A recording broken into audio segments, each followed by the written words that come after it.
in all his glory. And he said they put Mephibosheth down there in that throne room, and that throne was polished gold just like a sea of glass.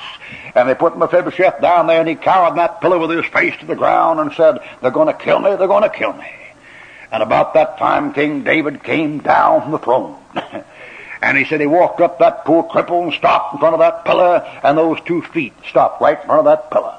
And he said, old Mephibosheth looked up there and saw those feet with the royal coat of arms of the house of Judah on them, and there were 2 diamonds there, and on those sandals that looked like holes in the feet. And he said he looked up there and looked back down, thought, I'm going to get it now. And he said about that time the king said one word.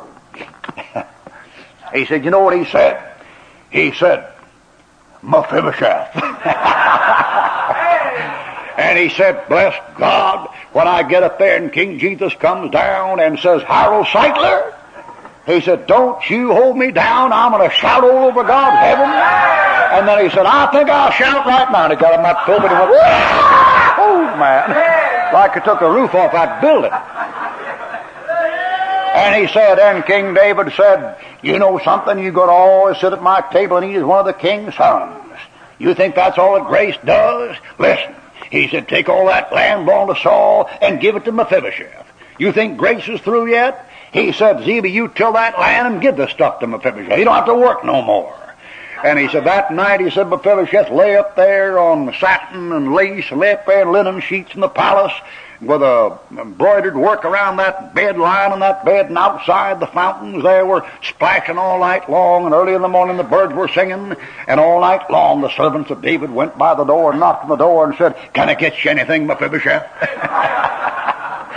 And then he closed this way. He said, why, you bunch of dead, dehydrated Baptists walking around here with your chest stuck out and your head in the air, if it weren't for the grace of God, you'd all be in hell right now, and every one of you right now. If you had anything to, you ought to be crawling down this aisle on your hands and knees, singing, Amazing Grace, how sweet the sound that saved a wretch like me. And brother, I'm telling you, I saw 200 more people get up and crawl down that aisle. I mean, they came out of the seats and crawled. I mean, suits, tie, the whole works, man. And knelt around that altar and they began to sing, Amazing Grace, how sweet the sound. Boy, I'll tell you, the bench I was sitting on was loose, boy. It was loose. That bench was just floating, boy. Those screws weren't even on the floor, man. Now, you know what that is? That's grace. Now, listen. Some of you religious folks sitting here and church members, you don't understand a word I've said for 15 minutes.